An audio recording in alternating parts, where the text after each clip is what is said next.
சல்லல்லாஹு காலத்துல Abu Talha ரலியல்லாஹு அன்ஹு அப்போ அனஸ் ரலியல்லாஹு அன்ஹு போறாங்க மஸ்ஜித் நபவிக்கு. ஸல்லல்லாஹு அலைஹி வஸல்லம் அவர்களும் அருமை தோழர்கள் இருக்கிறாங்க. போய் நின்றாங்க. அனஸ் ரலியல்லாஹு அன்ஹு எதுவுமே சொல்லல. ஸல்லல்லாஹு அலைஹி கேட்டாங்க, அபூ தல்ஹா தானே உங்களை அனுப்பி வச்சாங்க அப்படிங்கிறாங்க. ஆமா நாங்க அனஸ் ரலியல்லாஹு அன்ஹு. அடுத்த கேள்வி பாருங்க, சாப்பிடறதுக்கு தானே கூட்டி வர சொன்னாங்கிறாங்க நபி நாம் ஸல்லல்லாஹு அலைஹி வஸல்லம் அவர்கள். ஆமா நாங்க அனஸ் ரலியல்லாஹு அன்ஹு. ஒரு ஆள் வந்தா மனசுல என்ன நினைக்கிறார் ஸல்லல்லாஹு அலைஹி வஸல்லம் தெரியும். அப்ப அவருடைய பார்வை உள்ளங்களையும் ஊடுருவி செல்கின்ற ஆற்றலை பெற்றது. அதனால சொல்றாங்க. அப்ப அடுத்து இருக்கக்கூடிய எல்லா சஹாபிகளும் சொன்னாங்க, வாங்க எல்லாம் போய் சாப்பிட்டு வரலாங்கிறாங்க. அனஸ் இல்லாத ரொம்ப பயமா போச்சு. வீட்டுல சாப்பாடை கொண்டு வாங்க, கொண்டு வச்சாச்சு. துவா ஓதுறாங்க நபி நாம் ஸல்லல்லாஹு அலைஹி வஸல்லம். மாஷா அல்லாஹ் அய்யகுல், நிறைய நீண்ட நேரம் துவா ஓதப்படுது. அப்புறம் ஸல்லல்லாஹு சொன்னா 10 பேர் வாங்க, 10 பேர் வந்தாங்க சாப்பிட்டாம போயிட்டாங்க. அடுத்த 10 பேர் வந்தாங்க சாப்பிட்டாம போயிட்டாங்க. இப்படியா 10 பேராக வர்றாங்க. 80 நபர்கள் சாப்பிட்டார்கள். புகாரிலே பதிவு செய்யப்பட்டாங்க. இப்ப பாருங்க, இப்ப நம்ம கூட பாத்தியா ஓதும்போது நம்ம வீடுகள்ல உணவு பண்ணங்களை வச்சுதான் ஓதுவோம். ஏன் ஓதணும் அப்படி? நபி நாம் ஸல்லல்லாஹு அலைஹி வஸல்லம் அவர்கள் அப்படி செய்தார்கள். உணவுப் பொருளை வாங்கி ஹதீஸுக்கும் வாபியலுக்கும் சம்பந்தம் இருக்காது. அந்த காலத்து பெண்கள் எப்படி இருந்தாங்க? அதே போல பாருங்க, அஸ்மா பின்த் அபீ பக்கர் ரலியல்லாஹு அன்ஹா அவங்க ஸல்லல்லாஹு அலைஹி வஸல்லம் அவருடைய ஜுப்பாவை வச்சிருக்காங்க. யாருக்காவது நோய் என்று ஏற்பட்டா அவங்களே சொல்றாங்க, இது ஸல்லல்லாஹு அலைஹி வஸல்லம் அணிந்திருந்த ஜுப்பா, ஆஷா சித்திகா ரலியல்லாஹு அன்ஹா அவங்ககிட்ட இருந்துச்சு. அவங்களோட வஃபாத்துக்கு பிறகு நான் வச்சுக்கிட்டேன். எங்களை யாராவது ஒருவருக்கு நோய் என்றால் அதை நாங்கள் கழுகி கொடுப்போம், அதன் மூலம் ஷிஃபா கிடைக்கும். முஸ்லிமிலே பதிவு செய்யப்பட்ட ஹதீஸ். எப்படிப்பட்ட காரியம் செய்யறா பாத்தீங்களா? உம்மு சலமா ரலியல்லாஹு அன்ஹா ஸல்லல்லாஹு அலைஹி வஸல்லம் அன்பு துணைவியார் வெள்ளி டப்பிக்குள்ள ஸல்லல்லாஹு அலைஹி வஸல்லம் திருமுடி வச்சிருந்தாங்க. அந்த முடிக்கும் ஒரு மரியாதை, வெள்ளி டப்பில் வச்சாங்க. யாருக்காவது நோய் என்று சொன்னா தண்ணி கொண்டு வருவாங்க.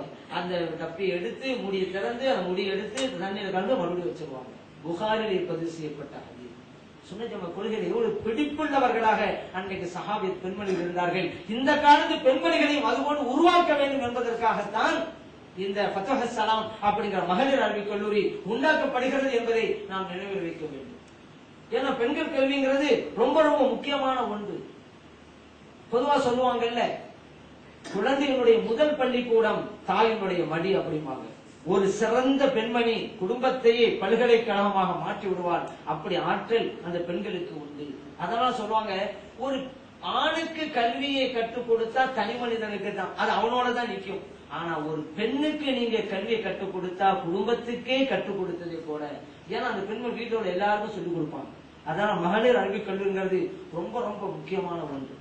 பெண்களுக்கு சிறப்பு இருக்கிறது. அந்த காலத்துல எப்படி இருந்தாங்க பெண்கள் எல்லாம் கல்வி ஞானத்துல? ஹஜ்ஜாஜ் இப்னு யூசுஃபுடைய காலம், அவரு வேட்டைக்கு போயிடுறாரு. திரும்பி வரும்போது தண்ணி இருந்தாலும் முடிஞ்சு போச்சு, தாகம். ஒரு குடிசையை பாக்குறாரு, சத்தம் போடுறாரு, தண்ணி வேணும்னு. வீட்டுக்குள்ள அந்த அம்மா வந்தது யாருன்னு பார்த்தாங்க, கவர்னர் வந்ததா தெரிஞ்சு தான் மகனை கூப்பிட்டு செம்பட தண்ணி கொடுத்து கொண்டு போய் கொடு. அந்த மாதிரி சின்ன பையன் தானே வந்திருக்கிறது, கவர்னர் யாருன்னா தெரியும். அதனால இவன் என்ன செஞ்சுட்டான், வலதுகையில கொடுக்கறது பாருங்க, இடதுகையில கொண்டு போய் கொடுத்து விட்டான். அவனுக்கு போகும், ஏன்னா ஒரு பிரச்சனைக்குரியவர் தானே, என்ன ஒரு மரியாதை இல்லாம இடதுகையில ஓங்கி அடிச்சு விட்டாரு சின்ன பையனை. அவன் அம்மானு கத்திட்டு கீழே விழுந்துட்டான். சத்தம் கேட்டோம், அம்மா தரம் பாக்குறாங்க, மகன் அடிபட்டு கீழே கிடக்கிறான். ஆத்திரம் பொங்குகிறது, ஆத்திரம் கொப்பளிக்கிறது. அந்த அம்மாவுக்கு திட்டுறாங்க. எப்படி திட்டுறாங்க? மகா கல்லா கமா மகா கல்லா ஃபீ நிஸ்பில் குர்ஆன் அப்படிங்கிறாங்க. ஒன்னு அல்லாஹ் இல்லாம ஆக்கட்டும், எப்படி குர்ஆன்ல பாதியில் கல்லாங்கிற வார்த்தையை அல்லாஹ் இல்லாம வச்சிருக்கிறானோ அந்த மாதிரி ஒன்னே அல்லாஹ் இல்லாம ஆக்கட்டும் அப்படிங்கிறாங்க. 30 ஜுஸ்ல முதல் 15 ஜுஸ்ல கல்லாங்கிற வார்த்தை இல்லங்க. கல்லா சௌபத்தாலமும் சும்மா கல்லா சௌபத்தாலமும் நம்ம எல்லாம் ஓதுவோம், ஓதி கேட்டிருக்கோம்ல. விவரம் அவ்வாறு அல்ல, அதோட அர்த்தம் அது. அந்த வார்த்தை முதல் 15 ஜுஸ்ல கிடையாது. ஒருவரை திட்டு போதுகின்ற போது கூட குர்ஆனுடைய ஞானத்தை வெளிப்படுத்தி திட்டுகிறார்கள். அந்த கால பெண்மணிகள் குர்ஆன் ஞானத்தை எந்த அளவுக்கு அது சொல்லுகிற வாசகத்தினுடைய அந்த அமைப்பை பாத்தீங்களா? மகா மகா கல்லா கமா மகா கல்லா ஃபீ நிஸ்பில் குர்ஆன். எவ்வளவு அழகான வார்த்தை பாத்தீங்களா? அந்த கல்விஞான பெண்களுக்கு வேணுங்கிறனாலதான் இது போன்ற மதரசாக்களை உருவாக்க வேண்டும் என்று இந்த இஷாத் அஹ்லு சுன்னா வல் ஜமாஅ முடிவெடுத்திருக்கிறது. அதற்கு நாம் உறுதுணையாக இருக்க வேண்டும். என்னென்ன ஹெல்ப் பண்ணணும் நம்ம பண்ணிக்கிட்டே இருக்கணும். அதுதான் ரொம்ப முக்கியம். ஏன்னா தாய்மார்கள் சரியான வழியில போனா பிள்ளைகள் சரியா வருவாங்க, பெற்றோர்கள் வேறு வழியிட்டு போனா பிள்ளைகள் அப்படித்தான் வந்துருவாங்க. நம்மள வழிகாட்டணும் பிள்ளைகளுக்கு. தாயை போல் பிள்ளை நூலை போல் சேரைன்னு சொல்லுவாங்கல்ல. ஒரு தோட்டத்துல ஒரு பையன் மாங்காய் திருடிட்டு இருந்தான். தோட்டத்துக்காரர் வந்து அவன் ஆளை பிடிச்சு விட்டாரு. உடனே மிரட்டுறாரு அவனை, மாங்காய் திருடுற, இது எங்க வாப்பாட்ட சொல்லி கொடுக்குறேன். இப்படி சொன்ன பிறகுதான் அவன் சிரிக்கவே ஆரம்பிச்சான். என்னடா வாப்பாட பேரை சொன்னா பயப்படான்னு சொல்லி நான் அப்படி சொல்றேன், நீ என்ன சிரிக்கிற? அவன் சொன்னா, என்னை வாப்பா சொல்ல புரியல, மேல பாரியா படைச்சு போறது அவருதான் அப்படின்னு. என்ன இப்ப வாப்பா எந்த வழியோ மகன் அந்த வழியில போய்கிட்டு இருக்கிறான். அப்ப வாப்பா சரியான ரூட்ல போனா பிள்ளை சரியான ரூட்ல போடுவாங்க. இப்ப இந்த மகளிருக்கு கல்லூரி அப்படின்னு ரொம்ப முக்கியம் நம்ம சொன்னோம். பெண்களுக்கு ஒவ்வொரு இல்லத்திற்கும் கல்வி ஞானம் போக வேண்டும். அதற்கு இந்த மகளிர் கல்லூரி ரொம்ப அவசியமான ஒன்று. அடுத்து இந்த மதரசா விஷயமா இருந்தாலும் சரி, பத்திரி விஷயமா இருந்தாலும் சரி, நம்மளான பணிகள் ரொம்ப அவசியமா செய்தே ஆக வேண்டும். ஒரு கை ஓசை எடுப்பாரு, இரு கைகள் நினைய வேண்டும். தனித்து யாரும் எதையுமே சாதிட முடியாதுங்க. நம்ம உறுதுணையாக இருக்க வேண்டும். அதுவும் இன்னொன்னு யோசிச்சு பார்க்கிறோம், அந்த காலத்தில இருந்து இஸ்லாமிய பணியும் சரி, சுன்ன ஜமாத்துடைய பணியும் சரி, எல்லாரும் செஞ்சுக்கிட்டு தான் வர்றாங்க. ஆனா ஒரு தனித்துவம் மிக்க ஒரு சேவையாக பணியாக நபிகள் நாயகம் ஸல்லல்லாஹு அலைஹி வஸல்லம் குடும்பத்தை சார்ந்தவர்கள் தான் செய்து கொண்டே வருகிறார் காலமெல்லாம். இன்றைக்கும் பாருங்க, சிலோன்ல சுன்ன ஜமாத் கொள்கைக்காக தங்களை அர்ப்பணித்தவர்கள் யாருக்கு கொஞ்சம் பாருங்க, ஸல்லல்லாஹு அலைஹி வஸல்லம் குடும்பத்தினர் தான் தெரிவாங்க. இதெல்லாம் காலமெல்லாம் நடந்தது. அதனாலதான் நபி நாம் ஸல்லல்லாஹு அலைஹி சொன்னாங்க, தரத்து பீக்கும் அம்ரே, உங்கள்கிட்ட நான் ரெண்டு விட்டு போறேன், ரெண்டையும் பற்றி பிடிக்கும் காலமெல்லாம் ஒரு காலம் எழுத வர மாட்டீங்க. ஒன்று கிதாபுல்லா இறைவனுடைய வேதம், இன்னொன்று ஐத்தரத்தில் என்னுடைய குடும்பத்தினர்கள் என்றார். முஸ்லிம்கள் பதிவு செய்யப்பட்ட அது. ஆனா அந்த வஹாபிகள் எத்தனை விஷயங்களை மறைக்கிற மாதிரி இந்த விஷயத்தை மறைத்துக் கொண்டே இருக்கிறார். இது சஹீஹான ஹதீஸ் முஸ்லிம் இருக்குது. இது யார்ட்டையும் சொல்றதே இல்லை வஹாபிகள். இன்னொரு ஹதீஸ் சொல்லுவாங்க, நான் ரெண்டை விட்டு போறேன், ரெண்டு பட்டு பிடிச்சுக்கிறேங்க, வழி தர மாட்டீங்க. ஒண்ணு கிதாபுல்லா இறைவனுடைய வேதம், இன்னொன்று சுன்னத் ரசூலுஹி இறைத்தூதர் ஸல்லல்லாஹு அலைஹி வஸல்லம் வழிமுறை. இந்த ஹதீஸ் எல்லாம் ஊர்வலா சொல்லுவாங்க. ஆனா இது பலவீனமான ஹதீஸ். ஆனா சுன்ன ஜமாத்தில் நாம் ரெண்டு ஹதீஸையும் எடுத்துக் கொள்கிறோம், ரெண்டு ஹதீஸ் நம்ம எடுத்துக்கிறோம். ஆனா இந்த வஹாபிகள் மூச்சுக்கு முன்னொரு தடவை ஆதாரபூர்வமான ஹதீஸை மட்டும்தான் ஏற்றுக்கொள்வோம் என்று பேசிவிட வேண்டியது, பலவீனமான ஹதீஸை ஊர்வலா சொல்ல வேண்டியது, திட்டம் போட்டே சஹீஹான ஹதீஸை மறைத்து விட்டார்கள் வஹாபிகள்.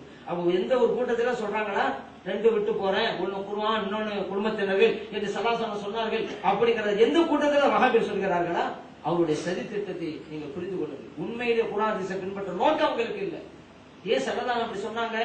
நீங்க ஒவ்வொரு காலத்திலும் சேவை செய்தாங்க. அப்படி நீங்க பார்த்துக்கிட்டே வாங்க. கௌசுல் ஆலம் ரலியல்லாஹு அன்ஹு, அஜ்மீர் ஹவாஜா முஹிதீன் சிஷ்தி ரலியல்லாஹு அன்ஹு, நாகூர் ஷாவுல் நபீத் நாயிம் ரலியல்லாஹு அன்ஹு, ஏர்வாடி இருக்கக்கூடிய இப்ராஹிம் ஷஹீத் வலியல்லாஹு அன்ஹு, இவங்க யாருங்க? ஸல்லல்லாஹு அலைஹி குடும்பத்தை சார்ந்தவர்கள். ஒவ்வொரு காலத்திலும் வந்துகிட்டே இருப்பாங்க. பேரு சொல்ல முடியுமா? ஸல்லல்லாஹு பொதுவா சொல்லிட்டாங்க, ஏன் குடும்பத்தினை பற்றி படித்துக் கொள்ளுங்கள். அதுதான் இன்னைக்கும் நடைபெற்றுக் கொண்டிருக்கிறது. அவங்க குடும்பத்தினருக்கு நாம் செய்கின்ற உதவி மறுமையில எவ்வளவு பெரிய வெகுமதிகளையும் பரிசுகளையும் நமக்கு பெற்று தரும் தெரியுமா? அதை புரிஞ்சுட்டா அடுத்த கணமே மிகப்பெரிய உதவி செய்ய ஆரம்பிச்சது. ஸல்லல்லாஹு அலைஹி ஷஃபாத்துங்க அவங்க குடும்பத்தினருக்கு மார்க்க ரீதியிலே, தனிப்பட்ட ரீதியிலையா, மார்க்கத்திற்கு செய்ய வேண்டும் ஒவ்வொரு இரண்டு கடமை இல்லையா? அதை நாம் செய்ய வேண்டும். செய்தால் இம்மையிலும் மறுமையிலும் வெற்றி. இந்த வெற்றி பெற்றனுடைய சேவை உலகத்தில் எங்கெல்லாம் தமிழ் பேசும் இஸ்லாமில் இருக்கிறார்களோ அங்கெல்லாம் பரவ வேண்டும். இந்த வெற்றி பெற்றவனுடைய புகழும் சேவையும் விண்முட்ட வளர வேண்டும். இந்த வெற்றி பத்திரிகை மூலமாக சமுதாயத்திற்கு மிகப்பெரிய பலன் கிடைக்க வேண்டும். எல்லாம் வல்ல இறைவன் அத்தகைய நல்லவர்களை வழங்குவானாக என்று பிரார்த்தனை செய்து வாய்ப்பளித்த நல்லவர்களுக்கு நன்றி சொல்லி விடைபெறுகிறேன். அஸ்ஸலாமு அலைக்கும் வரஹ்மத்துல்லாஹி வபரகாத்துஹு.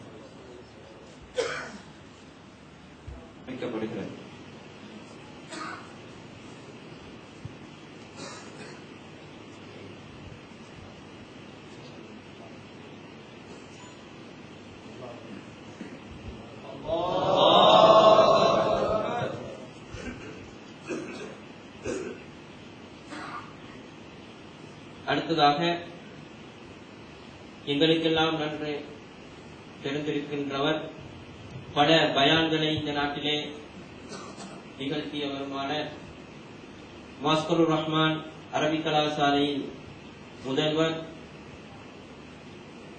அல்ஹாஜ் மௌலவி அல் ஹாஃபிஸ் அஹ்மத் அப்துல் காதிர் மஹதரி அவர்களுக்கு மேல்மாக ஆளுநர் அஸ்ஸைத் அலவி மௌலானாவுடைய கருத்தினால் பொன்னாடை போற்றப்படுகிறது. அல்லாஹு அக்பர், அல்லாஹு அக்பர், அல்லாஹு அக்பர்.